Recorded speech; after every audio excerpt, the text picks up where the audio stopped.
During my lunch break at work, I found myself speaking in hushed tones, a stark contrast to the unintentional volume of my recent phone call. Confusion and frustration swirled within me as the insurance company representative calmly relayed the unexpected news of my policy cancellation request. This wasn't something I had arranged. My insurance journey began through the persuasion of my sister-in-law Rachel, an insurance agent. She recommended a savings-oriented life insurance policy, albeit at a premium rate. As Stella, a 40-year-old office worker, residing with my husband and daughter, today had already presented its challenges. The morning chaos ensued with my husband announcing an impromptu business trip, leaving our daughter fretting over a misplaced math textbook. Amidst the flurry, I couldn't hold back a remark about preparation. While Amy quickly apologized and promised better care, my husband's grievances rang louder, his focus on missing socks irking me. In the heat of the moment, as he packed, I couldn't help but wonder about his frequent business trips and the sudden preference for casual attire. Memories of past infidelity stirred, his transparent attempts at concealment doing little to mask his actions. He had pleaded for forgiveness before, involving family members to sway my decision. Yet here we were again, his apologies falling hollow amidst the echoes of betrayal. His tears, once a plea for clemency, now seemed merely pitiful, a facade crumbling under the weight of his repeated transgressions. "I've had it," I declared to my husband, my voice firm with resolve. "If there's another issue, we're done." With those words hanging in the air, I handed him the divorce papers to fill out and took charge, transferring all our savings into my account. Despite forgiving him, any love I once felt had evaporated. My husband's selfishness had worn me down. His neglect of our daughter Amy and his inability to prioritize her well-being or spend quality time with her had eroded my patience. But for Amy's sake, I planned to endure a while longer before initiating divorce proceedings. The morning turmoil over Amy's missing textbook left me drained. With no time to pack lunch, I sought refuge in a deli near my office during my break. A poster from an insurance company caught my eye, triggering a memory of the policy I held, promising a celebratory cashback after a certain period. The anticipation of this bonus brought a glimmer of excitement, igniting my thoughts of how I could use the money, perhaps for new fall clothes for Amy. Yet my optimism was short-lived. A visit to the bank to update my passbook revealed no celebration money, and to my surprise, this month's insurance premium hadn't been deducted.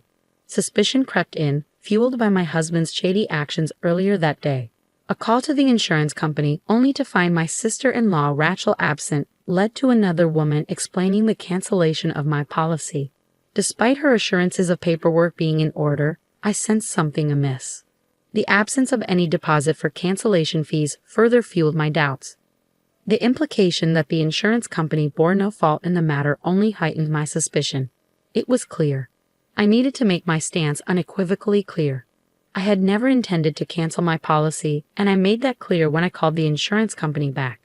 "You better confirm with Rachel," I insisted before abruptly ending the call.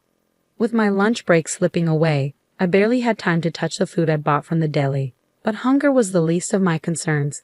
I had more pressing matters to address. Seeking permission from my boss to leave early, I swiftly wrapped up my remaining tasks before departing the office ahead of schedule. Dialing my husband's number, I steeled myself for his response, fully aware that he might be busy at work. "Stella, why are you calling?" "I'm at work," he grumbled upon answering, the cheerful music in the background a stark contrast to his demeanor. Frustration bubbled within me as I confronted him about the cancellation of my life insurance policy. "This is absurd," I snapped, my suspicions weighing heavily on him and Rachel. "I might have been scammed, and I'm considering involving the police." His admission took me aback. "It was me, okay," he confessed, catching me off guard with his sudden honesty. But any relief was short-lived as anger simmered beneath the surface. "So it was you," I retorted sharply.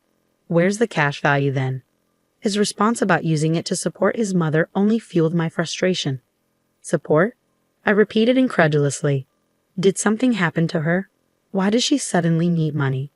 "No, she just wants to take family trips to holiday resorts now and then," he explained nonchalantly, as if it were the most natural thing in the world. I was taken aback by my husband's unexpected words. "You canceled my life insurance without my consent, and you used it for travel expenses? The business trip was a lie?"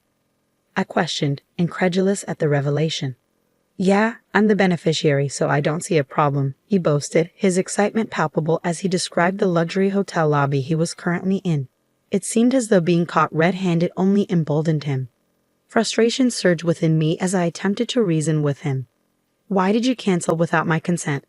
I'm the one paying the premium from my own salary, I argued, only to be met with dismissive remarks about being healthy and able to take out another policy.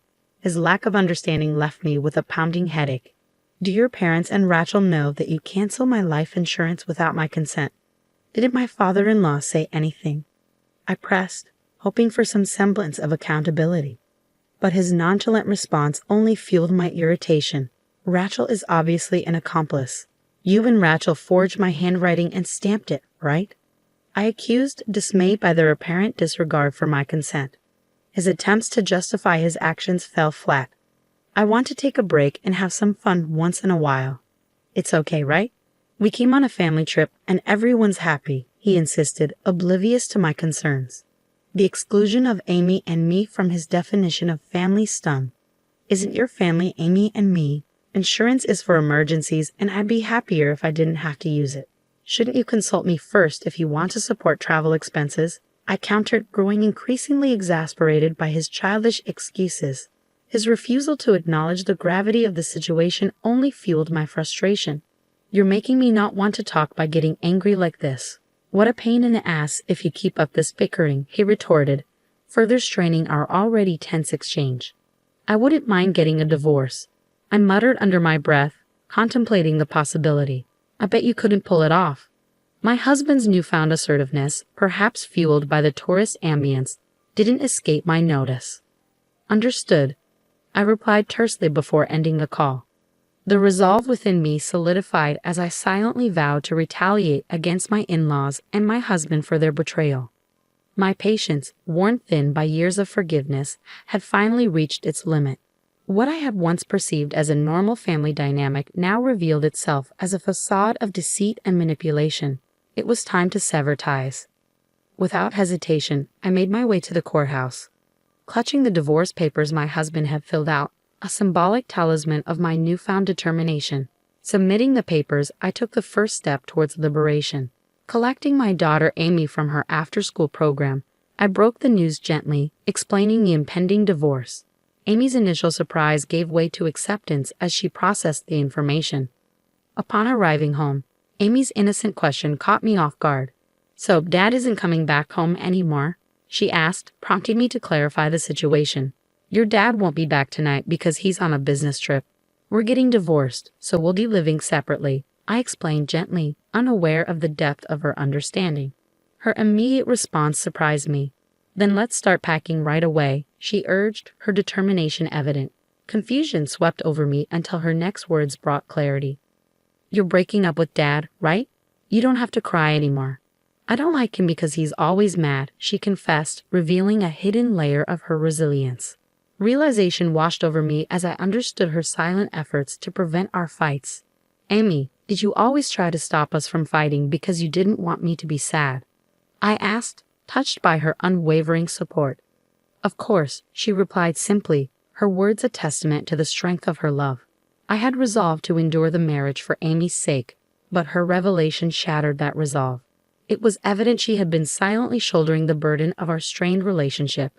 Amy's intervention in our fight stemmed from her concern for me. Dad never plays with me, even on his days off, she confessed, her words tinged with sadness. He tells me to go away whenever I try to talk to him. He only uses me to say something mean to you. Her admission pierced my heart, revealing the depth of her sorrow. It was a painful realization that my husband's selfishness had not only affected me, but had also left its mark on Amy. I'm sorry, Amy, I murmured, my voice thick with emotion. I've made you go through a lot. From now on, it's just going to be the two of us, but I'll take good care of you. I really love you. Determined to shield Amy from further sadness, I busied myself with preparations. While she focused on her homework, I reached out to a lawyer, searched for realtors and movers online, and contacted my parents. Upon hearing our plight, my parents insisted we return home immediately.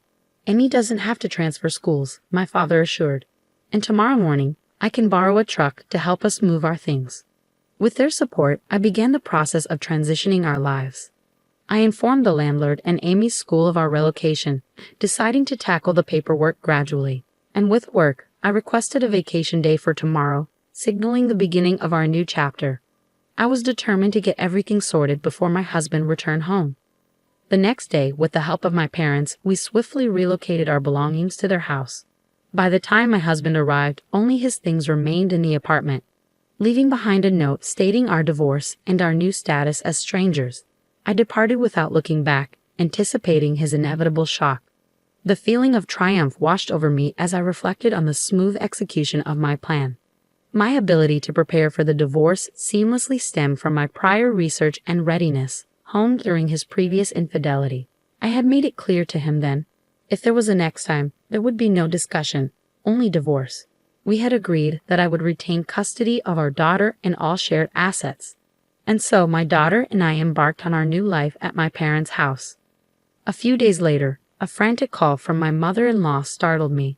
Despite her son's penchant for tears, her outburst caught me off guard. "You're divorcing him even though he didn't cheat?" she exclaimed, her words ringing in my ears. Her insistence on an apology bewildered me. Apologize? Why?